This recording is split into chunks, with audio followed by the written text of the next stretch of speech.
Kita akan masuk teman-teman sekalian ke lanjutannya, ya, yaitu bab atau pasal ya, bab tentang keutamaan sholat subuh dan asar. Tepatnya di hadis nomor 117 dengan sanad sahih.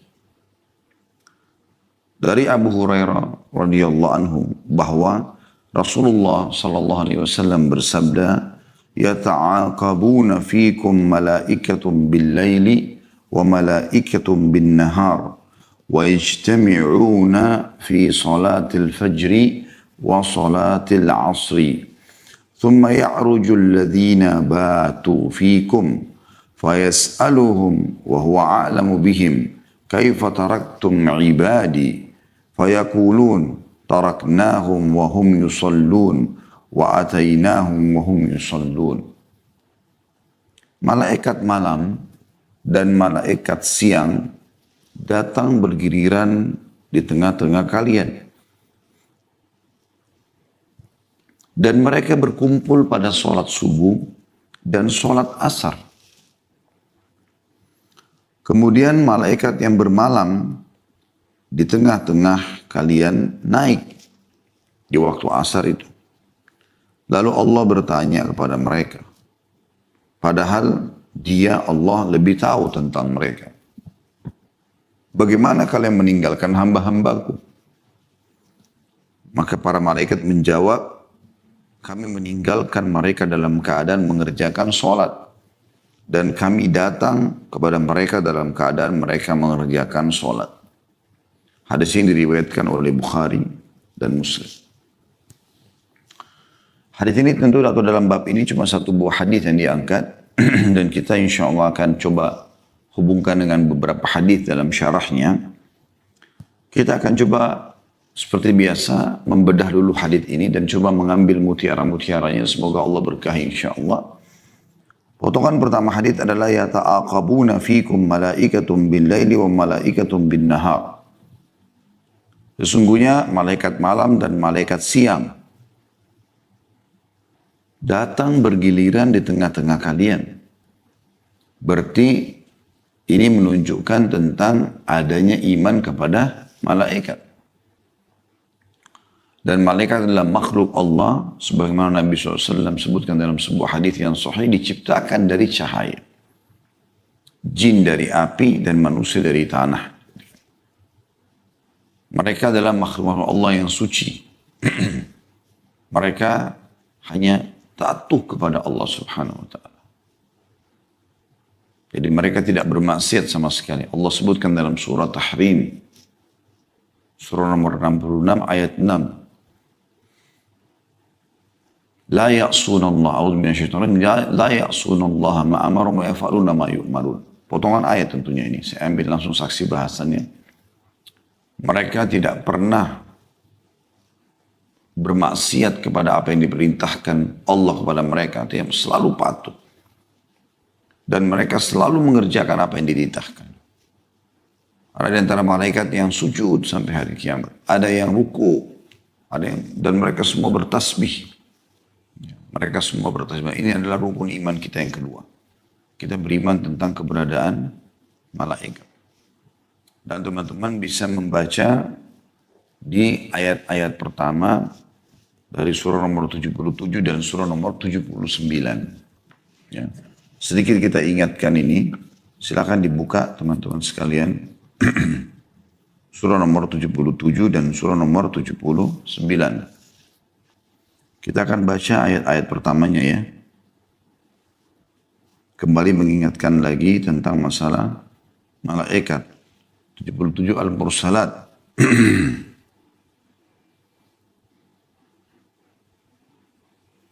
A'udzu billahi minasyaitonir rajim. Bismillahirrahmanirrahim. Wal mursalati 'urfa. Dan malaikat-malaikat yang diutus untuk membawa kebaikan. Jadi mereka punya tugas macam-macam. Membawa kebaikan, membawa berita gembira. Ya. Dan membawa kebaikan di sini adalah semua rezeki. Mereka membagikan juga bisa bermakna itu. Yang kedua, fal-'asifati asfa. Dan malaikat-malaikat yang terbang dengan kencangnya. Ya. Jadi mereka memang Allah berikan sayap. sehingga mereka terbang. Dan Allah gambarkan itu sangat kencang. Yang ketiga, wan nashirati nashra, dan malaikat-malaikat yang menyebarkan rahmat Tuhan dengan seluas-luasnya. Ya.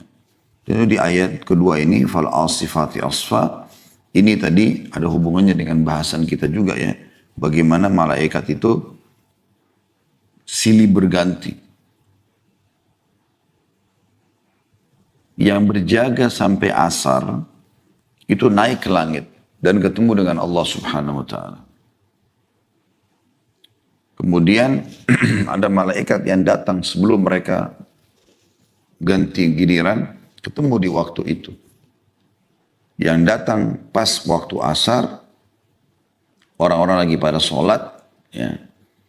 Kemudian yang berjaga sampai asar dari malamnya, itu akan naik ke langit melapor. Dan ini datang. Nanti ketemu lagi mereka di waktu sholat subuh. Jadi subuh sama asar. Ya.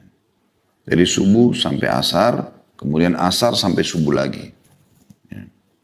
Ya. Yang satu datang melihat, menjaga, kemudian yang satu melaporkan kepada Allah Subhanahu wa ta'ala. Dan mereka bertemu dengan Allah Subhanahu wa ta'ala.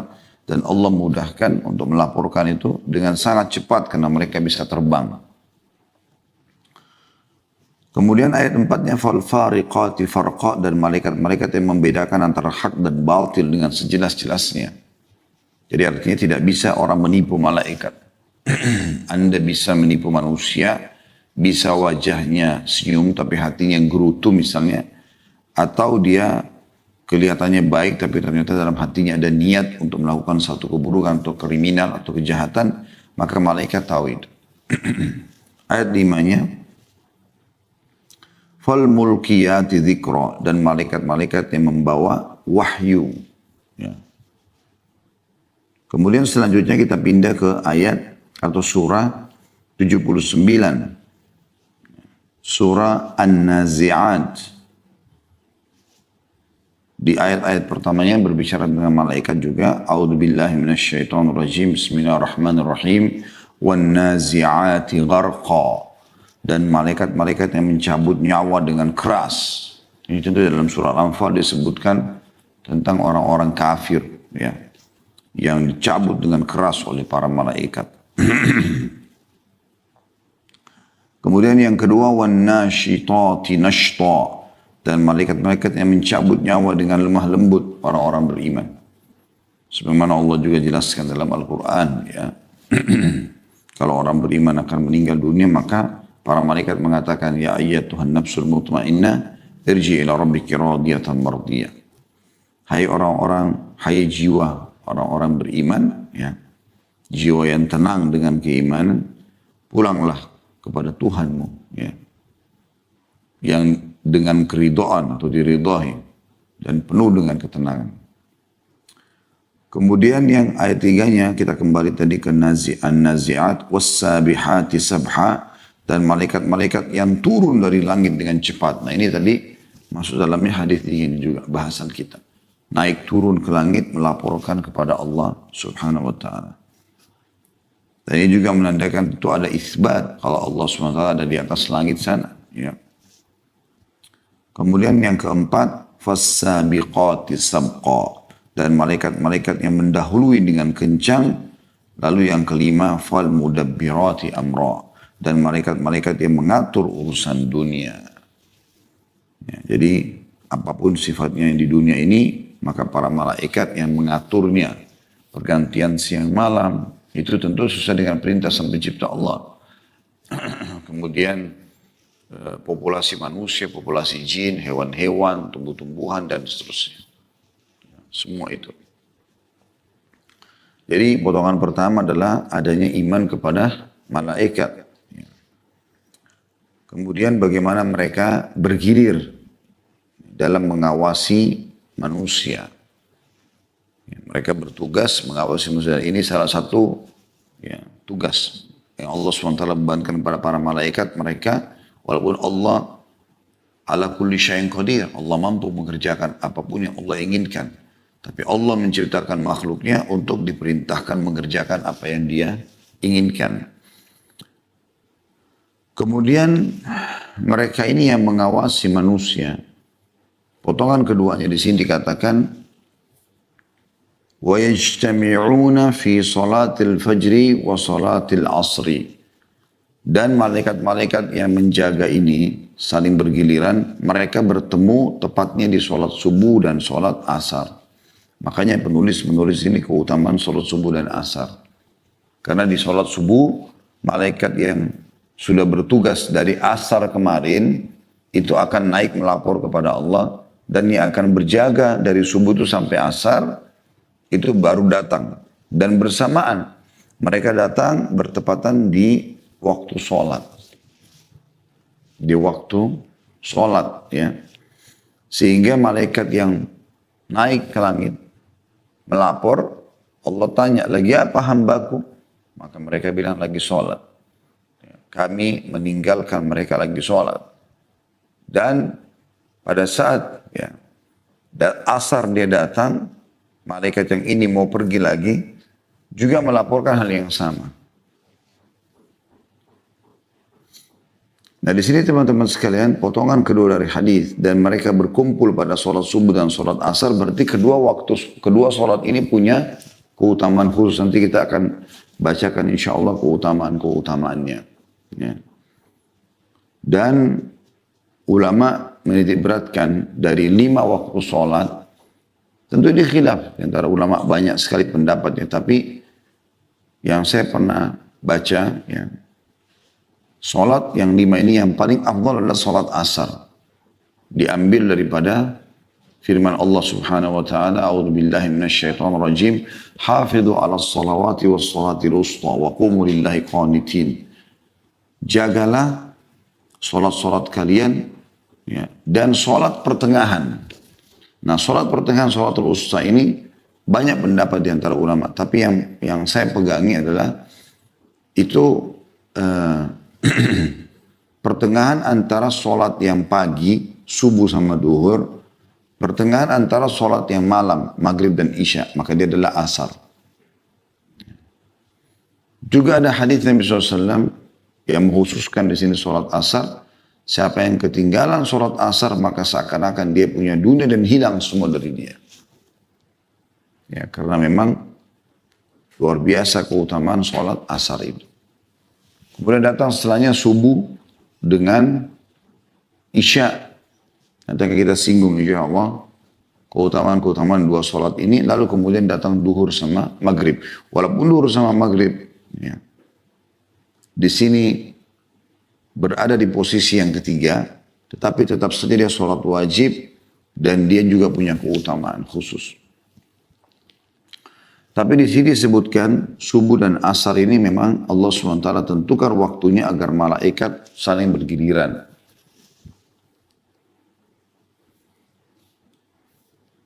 Kemudian selanjutnya potongan ketiga, kemudian malaikat yang bermalam di tengah-tengah kalian naik. Jadi yang mulai dari asar sampai subuh, jadi dia ngawasin sholat asar, dia ngawasin sholat maghrib, ngawasin isya, ngawasin subuh. 4 sholat tuh. Akan naik. Nanti digantikan oleh malaikat lain, dia hadir subuh, duhur, asar. Pertanyaan sekarang, kenapa malaikat malam yang disebutkan di sini? Karena malaikat malam mengawasi 4 waktu sholat. Asar, dia datang, maghrib, isya, kemudian subuh. Baru dia naik melapor. Kalau yang datang subuh, dia hanya mengawasi 3 waktu sholat. Subuh, duhur, dan asar. Asar diganti lagi dia, kan gitu. Seperti itulah. Makanya di sini dikatakan, kemudian malaikat yang bermalam di tengah-tengah kalian, jadi dia mengawasi dari asar sampai subuh. Dan bukan cuma sholat saja, tapi seluruh amalan dia yang dia lakukan dari kebaikan dan keburukan akan diawasi dan dicatat. Lalu Allah bertanya kepada mereka. Jadi sampai di sini tentunya potongan yang ketiga ya. Jadi potongan pertama malaikat malam dan malaikat siang iman kepada malaikat dan mereka bergiliran. Potongan kedua mereka berkumpul pada sholat subuh dan sholat asar. Ini keutamaan yang kedua. Tentang keutamaan sholat ini akan kita sebutkan insya Allah. Potongan yang ketiga kemudian malaikat yang bermalam di tengah-tengah kalian ya, naik. Ini potongan ketiga. Artinya mereka akan naik ke langit. Dan ini menandakan Allah subhanahu wa ta'ala berada di atas langit. Itulah sebabnya pernah ada seorang laki-laki atau seorang di Madinah lewat di hadapan Nabi SAW. Dan bersamanya ada seorang budak. Lalu Nabi SAW mengatakan berhenti sebentar. Saya ingin tanya budak ini. Maka majikannya mengatakan silakan tuannya. Lalu kata Nabi SAW, di mana Allah? Pertanyaan itu. Maka wanita tersebut mengatakan di langit. Lalu kata Nabi SAW, siapa saya? Kata wanita tersebut, Anda adalah utusannya. Kata Nabi SAW, bebaskan budakmu ini karena dia adalah orang yang beriman. Makanya kita juga kalau berdoa, angkat tangan ke langit. Nabi SAW seringkali menunjuk ke langit pada saat berdoa. Angkat tangan ke langit. Bahkan kata Nabi SAW, Allah ya, memiliki sifat pemalu. Ini sifat mulia dari Allah Subhanahu wa ta'ala. Itu tidak sama dengan makhluknya. Dan dia malu kalau hambanya mengangkat tangannya ke langit, kemudian dikembalikan dalam keadaan kosong. Ini potongan ketiga. Potongan yang keempat, Allah bertanya kepada mereka, padahal dia lebih tahu tentang mereka. Ini potongan keempatnya ya. Ini ada isbat sifat kalam untuk Allah subhanahu wa ta'ala. Penentuan sifat kalam Allah subhanahu wa ta'ala. Makanya kita bilang Al-Quran bukan makhluk. Dan dia adalah kalamullah. Perkataan Allah. Karena kalau kita katakan makhluk, ya, sebagaimana yang lainnya makhluk, misalnya manusia, jin dan segala macam, maka berarti ada bagian dari Allah yang makhluk. Karena itu perkataan Allah SWT. Kalamullah. Ya. Nah kita mengimani sebagaimana Imam Ahmad rahimahullah mempertahankan itu. Kalau Al-Quran gairu makhluk. Kalamullah gairu makhluk. Perkataan Allah yang bukan makhluk. Gitu ya. Dan Allah berbicara sesuai dengan kemahabesarannya, kemahasempurnaannya, dan kita mengimani apa adanya. Makanya kan juga tentang Nabi Musa alaihissalam, ini pernah kita singgung di beberapa hadis yang lalu ya. Allah subhanahu wa ta'ala mengatakan, A'udzubillahi minasyaitonir rajim, wa kallama Allah Musa taklima. Dan Allah mengajak bicara Musa secara langsung. Lalu di sini ada pelajaran penting, dikatakan bertanya kepada mereka. Dan langsung dijawab setelah itu ya. Karena kalau tidak ada jawaban ini mungkin manusia akan bisa menyangka. Oh berarti Allah ada yang tidak diketahui.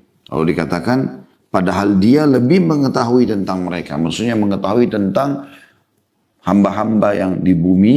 Dan juga para malaikat ini. Apa yang dikerjakan Allah tahu semua. Allahu ala kulli syai'in qadir. Allah itu mampu mengerjakan apapun dan mengetahui segala sesuatunya.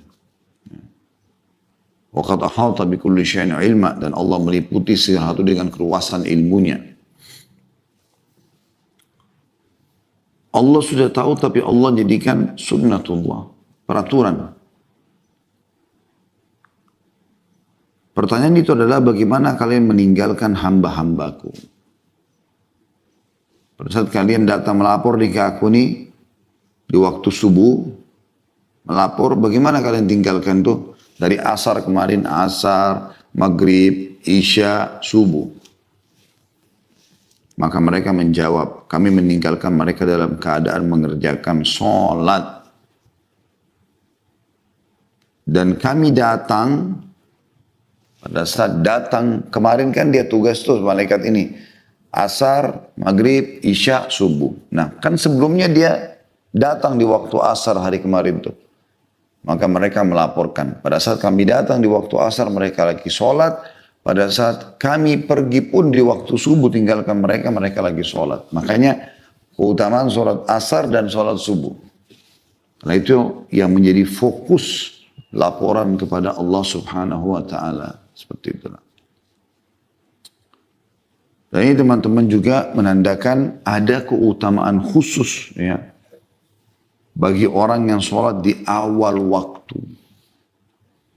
Dan cukup banyak hadis yang membicarakan tentang masalah awal waktu. Baik, kita lengkapkan bahasan kita di bab ini teman-teman sekalian dengan saya coba bacakan beberapa hadis yang ditulis oleh Imam Nawawi rahimahullah, disusun sebenarnya oleh Imam Nawawi. Hadis ini sudah ada di dalam bab keutamaan sholat subuh dan asar. Tepatnya itu di bab nomor 188 dari kitab Riyadhus Shalihin. Dan nomor hadisnya 1054. Bunyinya dari Abu Musa al-Asy'ari radhiyallahu anhu bahwa Rasulullah SAW bersabda, "Man shallal bardaini dakhalal jannah." Artinya, barang siapa yang melaksanakan sholat subuh dan asar, maka dia masuk surga. Hadis ini muttafaqun alaih atau riwayat Bukhari Muslim. Berarti menandakan memang dua sholat ini difokuskan. Subuh dan asar atau asar dan subuh. Juga dalam hadis yang lain, ini ada jaminan surga bagi mereka. Hadis yang lain nomor 1055. Tentu kenapa di sini sebagian ulama ada yang memberikan gambaran kenapa subuh dan asar? Karena umumnya di dua waktu ini manusia umumnya beristirahat. Di waktu subuh itu mereka tidur malam. Di waktu siang ada disilakan atau ada dikenal dengan kaidula, istirahat siang. Biasanya orang mulai agak letih di waktu-waktu ini, butuh istirahat. Ya. Maka biasanya ada orang kalau tidur siang bablasan asarnya gitu kan, kelewatan. Nah di sini teman-teman sekalian disebutkan keutamaannya. Hadis selanjutnya nomor 1055 dari kitab Riyadhus Shalihin dari Abu Zuhair Umarah bin Ru'aibah radhiyallahu anhu, beliau berkata, saya mendengarkan Rasulullah SAW bersabda, "La yalijan nara ahadun shalla qabla tulu'i syams wa qabla ghurubiha." Tidak akan masuk neraka orang yang sholat sebelum terbit matahari dan sebelum terbenamnya. Maksudnya adalah sholat subuh dan sholat asar, riwayatkan Imam Muslim. Jadi di sini ada yang mengatakan subuh dan asar, ini pendapat yang paling umum dipilih oleh para ulama termasuk Imam Nawawi sendiri rahimahullah. Dan juga bisa bermakna tidak akan masuk neraka orang yang sholat sebelum ya, terbit matahari dan sebelum terbenam matahari, maksudnya kelima waktu sholat. Karena memang semuanya masuk di sini kan, terbit dan terbenam matahari. Terbenam matahari berarti maghrib, isya, subuh. Terbit matahari, ya, atau bisa saja maghrib sama isya. Terbit matahari bisa masuk dalamnya terbit fajar yang untuk subuh ya, bukan berarti terang matahari semuanya. Maka subuh, duhur, dan asar. Ini bisa masuk juga dalam makna ini tentunya. Juga dalam hadis diriwayatkan atau disangka juga oleh Imam Nawawi nomor 1056 selanjutnya dari Jundub bin Sufyan radhiyallahu anhu, beliau berkata, Rasulullah SAW bersabda, "Man shalla subha fahuwa fi dhimmatillah. Fanzur ya ibna Adam la yatrubannaka Allahu min dhimmatihi bi syai'." Barang siapa yang melaksanakan sholat subuh, maka dia berada dalam lindungan Allah. Maka perhatikanlah wahai anak Adam, jangan sampai Allah menuntutmu sedikit pun karena perlindungannya. Diriwayatkan oleh Imam Muslim. Artinya hati-hati, jaga. Jangan sampai kalian luput sholat subuh. Apakah itu berjamaah di masjid bagi laki-laki atau ibu-ibu sholat di rumah, atau mungkin kayak zaman kita sekarang sholatnya di rumah karena adanya corona gitu kan. Terutama di zona merah kita bicara ya. Nah, kita berharap tentu di zona hijau yang tidak ada masalah, tetap mereka menjaga sholat itu. Maka mereka berada di naungan Allah Subhanahu wa Ta'ala, artinya mereka dijaga sama Allah sampai besok pagi lagi. Juga dalam hadis lain diangkat juga oleh Imam Nawawi nomor 1058, saya langkai nomor 1057-nya. Karena hadis 1057 adalah hadis yang sedang kita bahas ini. Yang ada di dalam sahih hadis qudsi tadi ya. Dari Jarir bin Abdullah Al-Bajali radhiyallahu anhu beliau berkata, "Kunna 'inda Nabi sallallahu alaihi wasallam fa nadhara ila al-qamari lailatul badr, fa qala innakum satarawna rabbakum kama tarawna hadzal qamar, la tudamuna fi ru'yatihi, fa in istata'tum alla tughlabu ala salatin qabla tulu'i syams wa qabla ghurubiha faf'alu." Kami berada di sisi Nabi sallallahu alaihi wasallam, kata sahabat yang mulia Jarir radhiyallahu anhu. Tiba-tiba beliau melihat rembulan di malam purnama. Jadi kebetulan lagi terang langit, ada bulan terang. Ya, lalu beliau pun, kebetulan waktu itu di tanggal 14, ya, kasus ya, hadis ini. Beliau terang, 14 pertengahan bulan itu biasanya terang bulan kan, 13, 14, 15 kita dianjurkan puasa ya. Semua itu dijelaskan dalam riwayat lain. Ya. Fanadhara ilal qamri lailata arba'asyara. Beliau melihat rembulan pada malam ke-14. Lalu beliau bersabda sallallahu alaihi wasallam, sungguhnya kalian akan melihat Rabb kalian sebagaimana kalian melihat rembulan ini. Nah, bagi teman-teman yang belum pernah lihat bisa melihat itu. Tapi bulan Hijriah ya, tanggal 13, 14, 15. Nah, tanggal 14 itu puncak-puncaknya. Kita akan lihat bulan itu besar dan terang gitu. Maka Nabi SAW waktu lihat itu mengatakan kepada para sahabat, sungguhnya kalian akan melihat Rabb kalian sebagaimana kalian melihat rembulan ini. Maksudnya di hari kiamat nanti. Kalian tidak akan bersusah payah dalam melihatnya. Maka jika kalian mampu untuk tidak terlewatkan oleh sholat sebelum terbit matahari dan sebelum terbenam matahari, maka lakukanlah. Yang dimaksud sini adalah tadi dua pendapat, ada yang mengatakan subuh sama asar, ada yang mengatakan 5 waktu sholat itu semua. Karena semuanya masuk ya, di istilah ini ya, sebelum terbit matahari dan sebelum terbenam matahari. Dan dalam riwayat yang lain nomor 1059 dari Buraidah radhiyallahu anhu, beliau berkata Rasulullah SAW bersabda, "Man taraka salat al-asri faqad habita 'amalu." Barang siapa yang meninggalkan sholat asar maka terhapus seluruh amalnya. Diriwayatkan oleh Imam Bukhari. Jadi ini teman-teman sekalian kita bisa lihat bagaimana ya, ancaman yang sangat tegas. Orang kalau tidak sholat subuh ya, maka dia lepas dari naungan Allah. Dan dia kalau tidak sholat asar meninggalkannya maka hancur seluruh amal yang pernah dia lakukan. Dan ini yang menjadi bahasan kita tentunya dalam bab ini ya, tentang keutamaan sholat subuh dan asar. Kita akan masuk selanjutnya teman-teman di bab yang selanjutnya, dilanjutkan hadis. Ini kan nomor 117 hadisnya sahih ya. Sekarang kita masuk kepada keutamaan berdiam di masjid dari maghrib hingga isya. Ini juga waktu ini punya keutamaan. Hadisnya nomor 118 dengan sanad sahih di halaman 131 dari Abdullah bin Amr radhiyallahu anhuma. Abdullah sahabat, Amr bin As juga sahabat. Dia menuturkan, "Shallaina ma'a Rasulillah sallallahu alaihi wasallam al-maghriba, wa raja'a man raja' wa aqaba man aqab.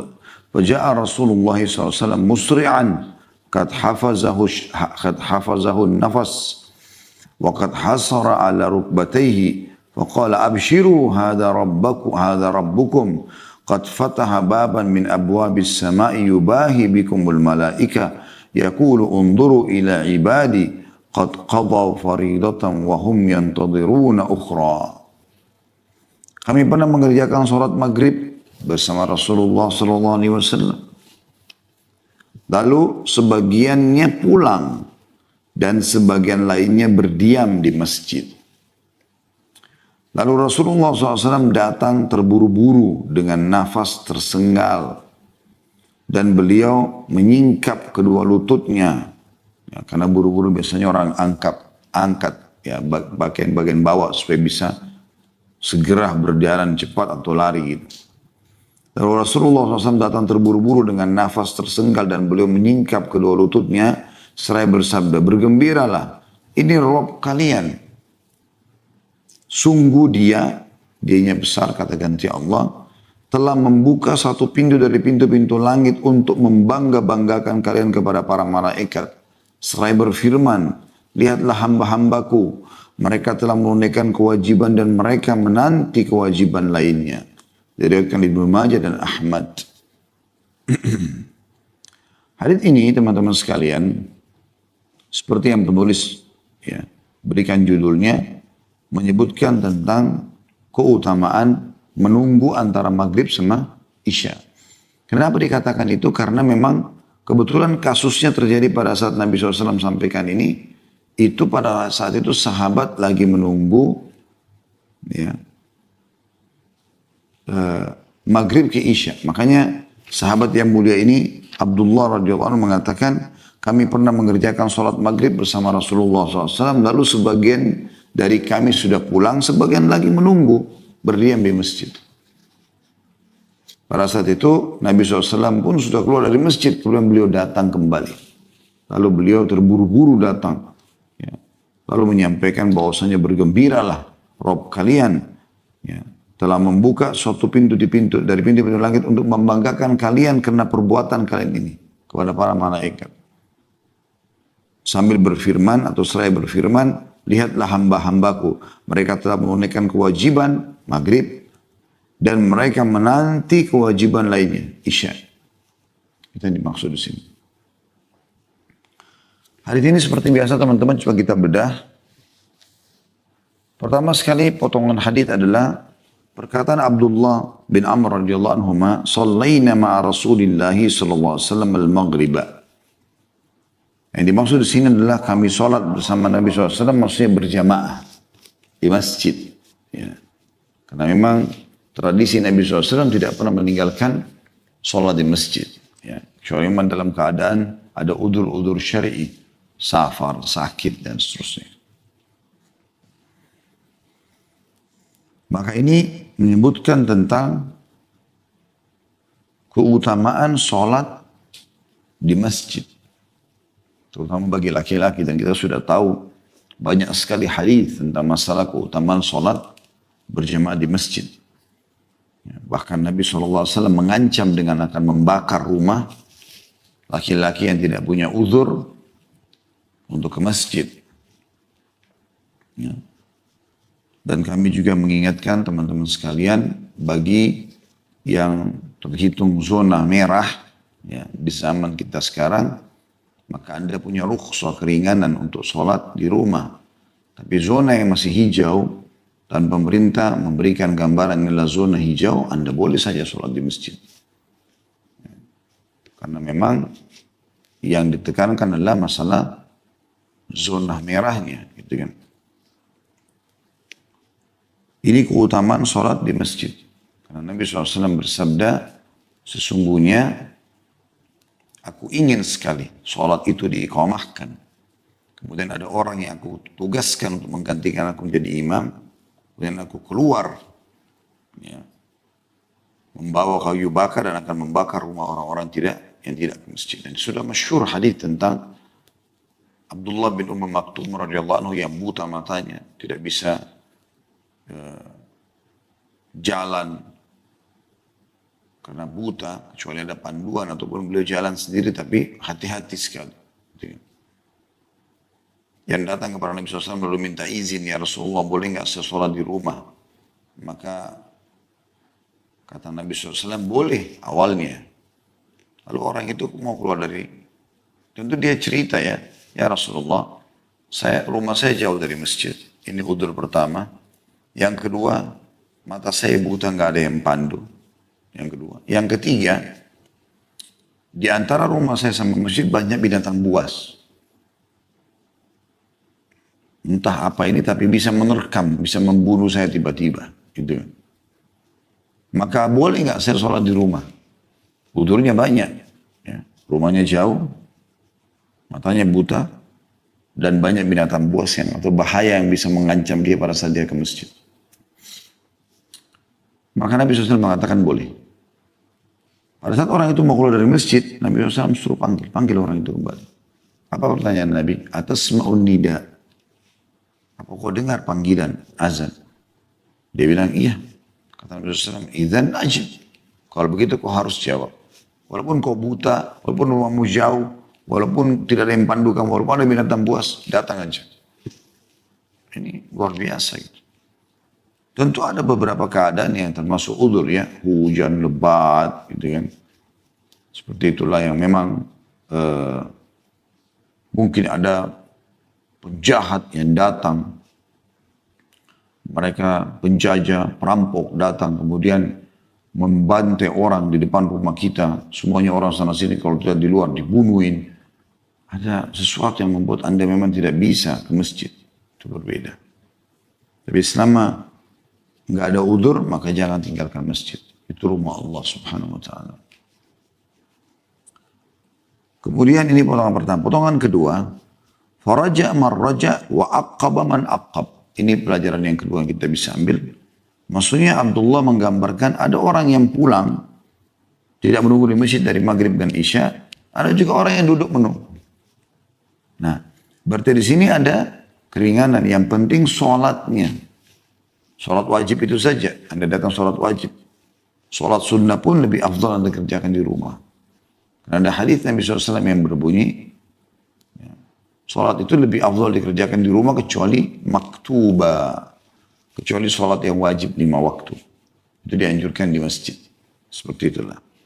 Maka ini potongan kedua. Artinya yang penting setelah sholat Anda boleh pulang. Anda juga boleh nunggu di masjid. Bebas saja.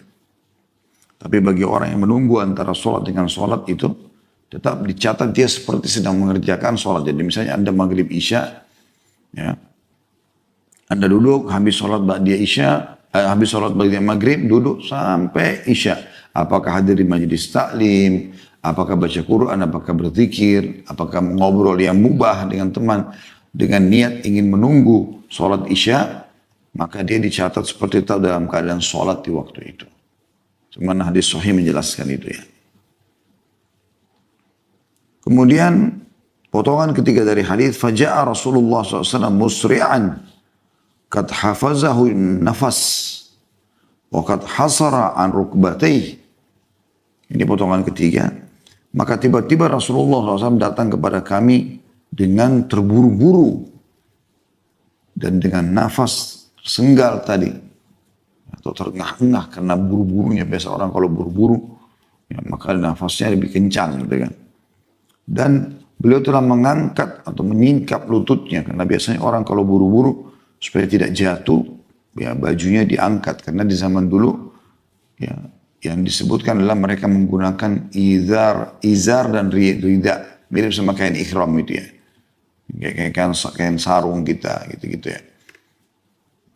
Maka ada bagian bawah seperti beda dengan celana. Kalau celana mungkin sudah bisa lebih cepat ya, walaupun tidak disingkap. Tetapi kalau gamis atau sarung maka umumnya seperti itu. Dan ini menandakan ya potongan ini memberikan pelajaran tentang pentingnya informasi yang akan disampaikan. Karena Nabi SAW begitu terburu-burunya. Bisa bermakna juga Nabi SAW ingin segera menyampaikan wahyu dan khawatir jangan sampai sahabat sudah pulang semua ke rumah. Ya, sementara berita ini harus disampaikan pada saat itu. Ini yang dimaksud dalam hadis. Kemudian potongan keempat, faqala, maka Nabi SAW sampaikan beritanya, abshiru hadza rabbukum. Terimalah berita gembira. Ini Tuhan kalian telah menyampaikan sesuatu. Nah, kalimat abshiru ini jadi pelajaran buat kita sendiri. Yaitu teman-teman sekalian, kita dianjurkan untuk menyampaikan berita gembira. Selalu menggembirakan. Makanya Nabi SAW mengatakan, basyiru wala tudaffiru. Sampaikan berita gembira dan jangan kalian membuat orang lari. Selalu sampaikan berita gembira. Anda mau orang sholat sementara dia tidak sholat. Anda mau dia puasa sementara dia tidak puasa. Maka apa yang Anda lakukan? Sampaikan keutamaannya. Motivasi, apa yang dia dapat kalau dia sholat, apa yang dia dapat kalau dia puasa, apa yang dia dapat kalau dia zikir, apa yang dia dapat kalau dia berdoa. Itu namanya basyir, berita gembira. Jadi, kalau dia nolak, baru Anda menyampaikan ancamannya. Jangan mulai dengan ancaman. Sampaikan berita gembira. Bahkan kepada berita-berita memang yang membahagiakan. Orang menikah kita ucapkan selamat. Orang punya anak kita ucapkan selamat. Dia lulus kita ucapkan selamat. Apa saja. Bahkan orang sakit pun dianjurkan kita menyampaikan berita gembira kepada dia. Bahwasanya dengan sakit ini dosa-dosa Anda akan diampuni. Seperti itu. Ya. Maka ini bagian daripada agama kita, absyiru. Terima berita gembira. Allah juga mengatakan mubasysyirin. Ya. Suruh sampaikan berita gembira kepada orang beriman dengan surga dan seterusnya. Begitu juga disuruh sampaikan orang-orang munafik, orang kafir, berita-berita tentang neraka bagi mereka. Nah, kalau kalian tetap dalam kekufuran, kalian akan mendapatkan berita neraka. Dan ini maksud dengan hadza rabbukum, ini Tuhan kalian, maksudnya di saat ini sekarang. Saya baru saja menerima wahyu dari Tuhan kalian. Potongan selanjutnya teman-teman sekalian.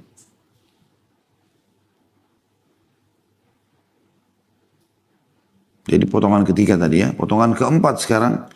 Qad fataha baban min abwabis sama'i yubahi bikumul malaika. Telah membuka pintu-pintu langit. Atau salah satu dari pintu-pintu langit untuk membanggakan di depan para malaikat. Ini mirip dengan hadis tentang masalah zikir, majelis ilmu, di mana Nabi SAW mengatakan masalah itu ya. Allah SWT berfirman hadis qudsi, kalau hambaku mengingatku di dirinya sendiri, maka aku akan mengingatnya juga di zatku. Ya. Dan kalau dia mengingatku di depan orang-orang, maka aku pun akan menyebutkan dan membanggakan dia di hadapan yang lebih baik daripada golongan yang ada di hadapan dia itu. Maksudnya para malaikat. Dan ini menggambarkan teman-teman sekalian bagaimana Allah SWT membanggakan hamba-hambanya yang saleh dan salihah, yang beramal baik, yang patuh. Ya. Salah satunya adalah di sini dikatakan, potongan yang kelima, yaqul, Allah berfirman. Ini juga ada penetapan sifat berbicaranya Allah SWT. Unduru ila ibadi. Lihatlah ke hamba-hambaku itu. Qad qadaw faridatan wa hum yantadhiruna ukhra. Mereka telah menjalankan kewajiban dan mereka menunggu kewajiban yang selanjutnya.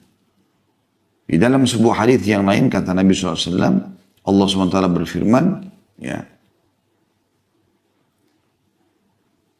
tidak ada sesuatu yang lebih aku cintai daripada apa yang telah aku wajibkan kepada kalian atau kepada hamba-hambaku.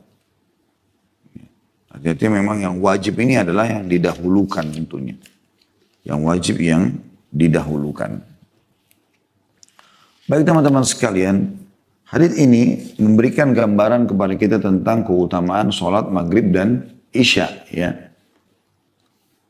Tetapi yang saya lihat adalah di antara dua sholat ini, kan tadi itu menunggu ya antara sholat maghrib dan isya. Bisa juga masuk maknanya adalah keutamaan ini masuk kepada semua waktu sholat. Jadi misalnya Anda menunggu dari duhur ke asar, asar ke maghrib, maghrib ke isya, isya ke subuh. Semua ini punya keutamaan yang sama. Allah Subhanahu wa ta'ala membangga-banggakan kita di hadapan para malaikat tersebut. Tapi kalau kita bicara masalah sholat isya, apalagi berjamaah, tadi sudah kita singgung subuh ya. Ada bab khusus ditulis oleh An-Nawawi dalam kitab Riyadhus Shalihinnya nomor 192, bab dorongan untuk menghadiri sholat subuh dan isya berjamaah. Ada 3 buah hadis yang diangkat oleh beliau, atau tepatnya 4 buah hadis ya, tapi 3 yang dinomori, diberikan nomor urut, yaitu nomor 1078 dari Utsman bin Affan radhiyallahu anhu. Beliau berkata, saya mendengar Rasulullah SAW bersabda, man shalla al-isya'a fi jama'ah faka'annama qama nisfal lail wa man shalla subha fi jama'ah faka'annama shalla al-laila kullah. Artinya, barang siapa yang melaksanakan sholat isya berjamaah, maka seolah-olah dia sholat separuh malam. Kita bayangkan dari mulai maghrib sampai pertengahan malam. Seperti ada sholat non-stop. Salam, bangun lagi takbir, begitu terus. Dengan sholat berjamaah isya. Dan barang siapa yang melaksanakan sholat subuh berjamaah, maka seakan-akan dia telah sholat semalam suntuk, diriwayatkan oleh Muslim. Maksudnya dia telah menyempurnakan setengah yang tersisa.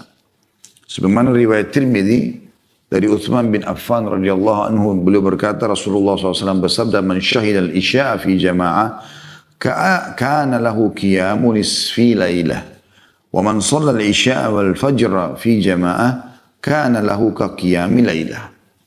Barang siapa yang menghadiri sholat isya berjamaah, ya, jadi ini mungkin bisa jadi saksi bahasan kita, ya, menunggu antara maghrib sama isya hanya karena supaya jangan kehilangan sholat isya'nya, ya, karena punya keutamaan tersendiri.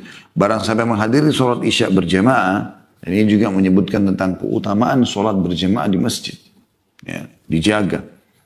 Maka dia mendapatkan pahala sholat separuh malam. Dan barang siapa yang melaksanakan sholat isya dan subuh berjamaah, maka dia mendapatkan pahala sholat semalam suntuk. Hadis ini disebutkan oleh Tirmidzi dengan dinyatakan hadis ini hasan sahih. Hadis ini teman-teman sekalian menyebutkan tentang keutamaan tadi. Karena kan kita sedang bahas tentang sholat isya. Sholat isya. Ya.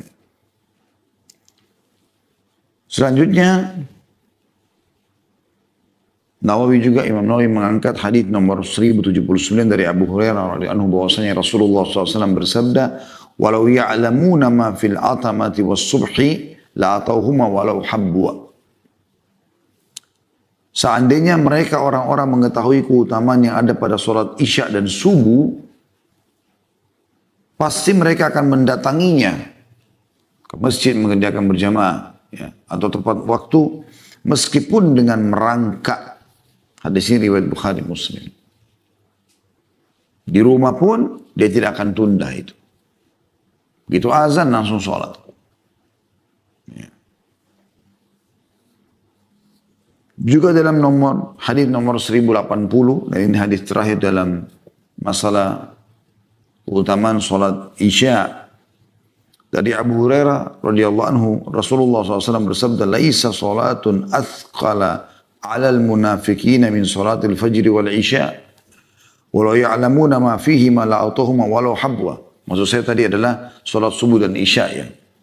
Nah, kita tadi menyinggung salat subuh sebelumnya dan asar, kemudian ada juga maghrib dan isya, ya. Tapi kita di sini gabungan daripada hadis-hadis ini. Kata Rasulullah SAW, tidak ada salat berjamaah yang lebih berat bagi orang-orang munafik daripada sholat subuh dan isya. Ini waktu di mana mereka tidur, pulas. Seandainya mereka mengetahui keutamaan yang ada pada keduanya, pasti mereka akan mendatanginya meskipun mereka merangkak. Meskipun mereka merangkak.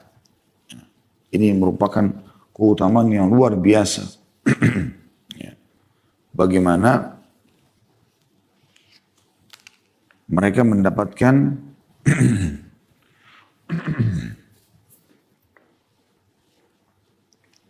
keutamaan dengan mengerjakan sholat isya di masjid, maka mereka mendapatkan pahala yang sangat besar. Karena kalau orang mengetahui, mereka tidak bisa datangi kecuali merangkak, mereka akan merangkak. Mereka akan merangkak menuju mengerjakan sholat isya itu. Tinggal teman-teman saya mau tambahkan tentang masalah sholat sunnah dulu. Sedikit berhubungan dengan maghrib ini, ya. Tentu sholat umumnya, sholat sunnah, kita sudah tahu seperti sholat sunnatul fajr, sholat qobliyah duhur, ba'diyah duhur, ya. Qobliyah asar juga ada. Dan qobliyah maghrib atau maghrib, ada ba'diyah maghrib, qobliyah maghrib, qobliyah dan ba'diyah maghrib, ada qobliyah dan ba'diyah isya. Cuma khusus masalah qobliyah maghrib ini, ada sebagian masjid saya lihat di sini, pada saat sholat, itu mereka langsung iqamah. Bahkan pernah waktu itu ada yang menyatakan kepada saya tidak ada sholat sunnah qabliyah maghrib. Nah, Imam Nawawi rahimahullah mengangkat khusus bab nomor 201, bab sholat sunnah sebelum dan sesudah maghrib.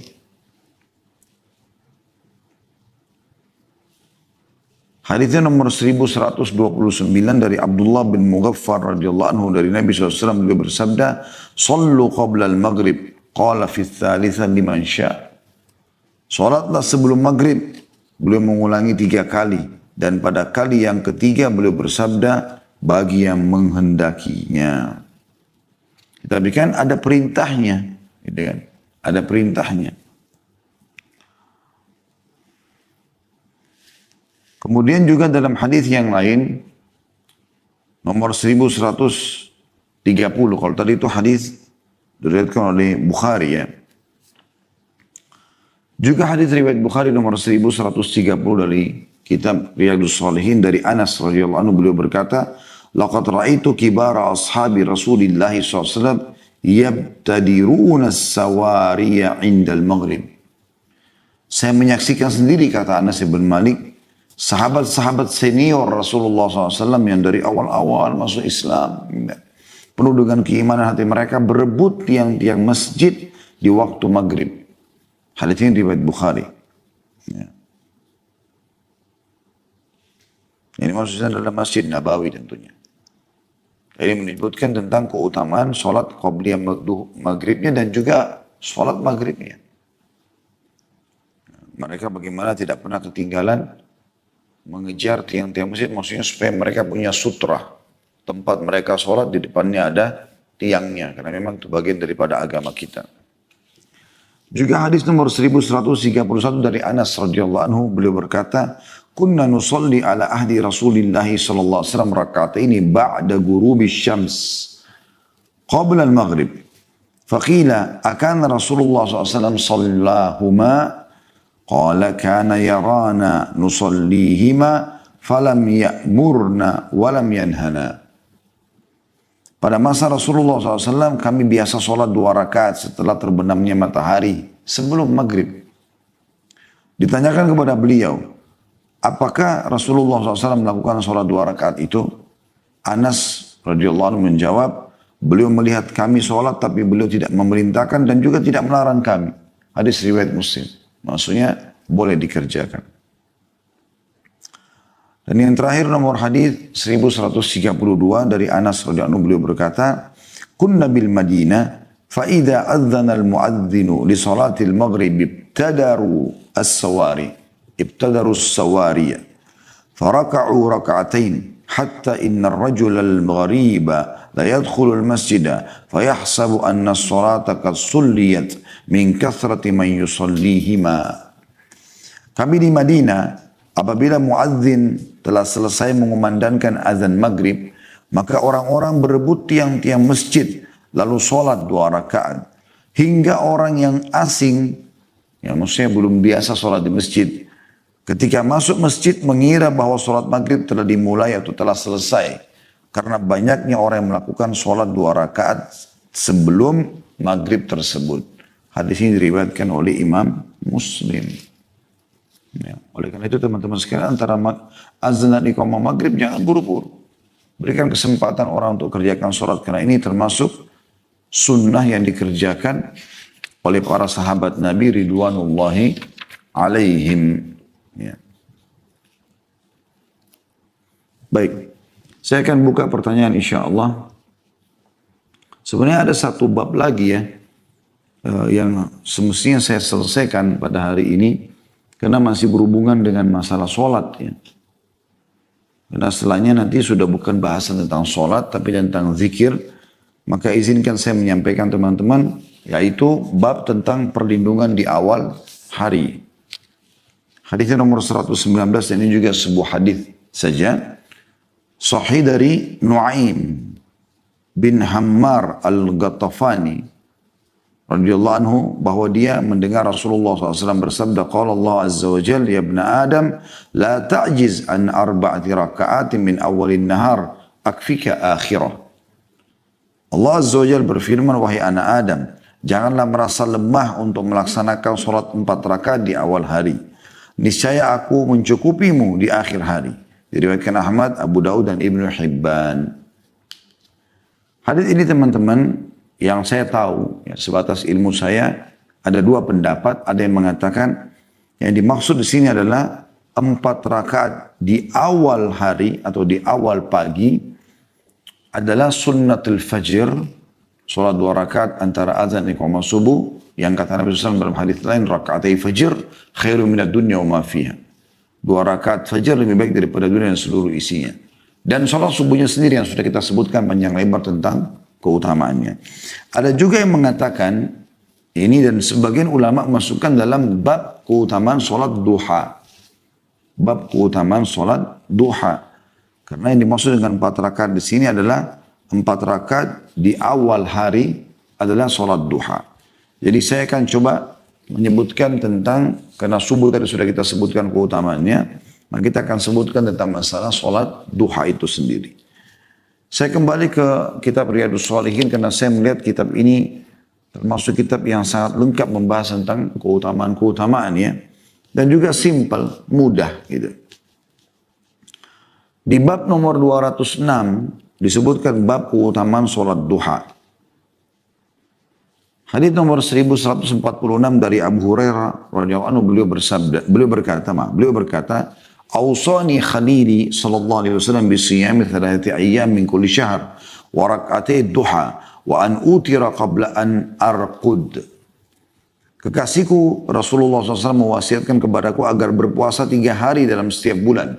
Puasa Ayyamul Bid yang masyhur 13, 14, 15 tentunya dari setiap bulan. Kalau tidak bisa boleh tanggal berapa saja tapi berurut, usahakan berurut ya.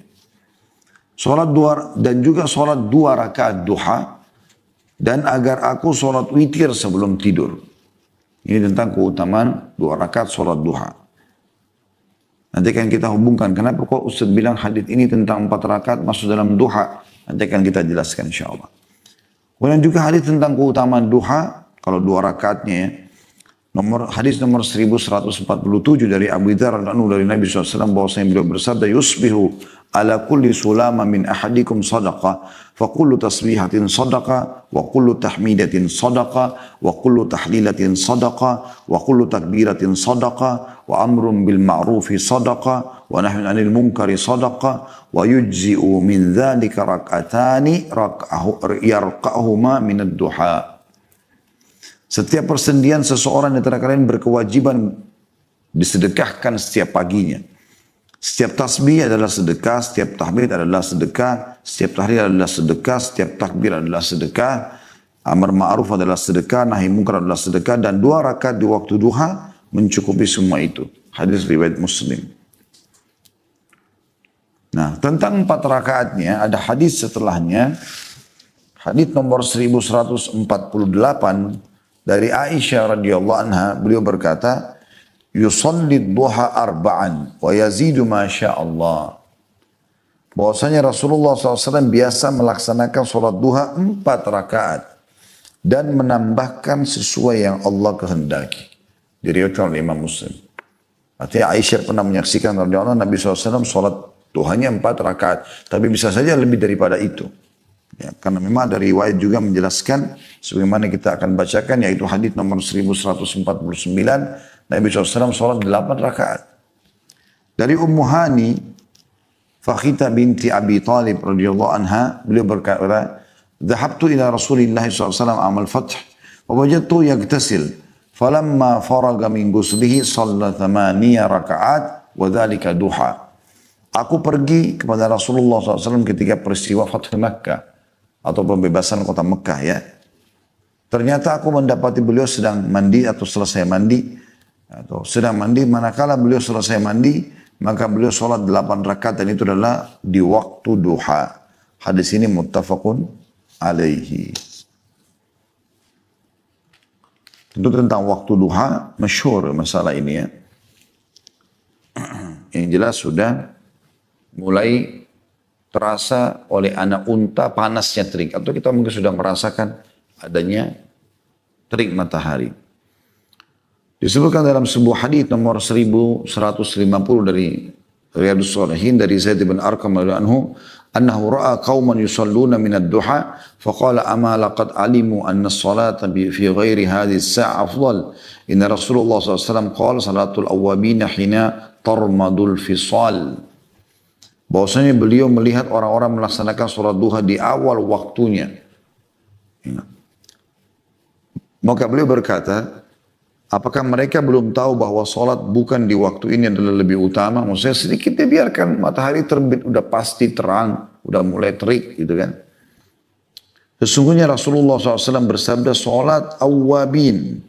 Awwabin adalah orang-orang yang senantiasa kembali dari kelalaian kepada zikir. Dari dosa menuju taubat.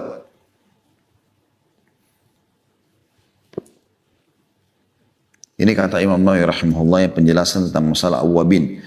Di kitab Riyadhus Shalihin di nomor hadis 1150 di halaman 727 ya. Jadi beliau menjelaskan di footnote salat awwabin itu. Beliau mengatakan dari perkataan Rasulullah SAW, salat awwabin adalah pada saat anak unta merasa kepanasan. Jadi sudah terasa panasnya. Allahu a'lam.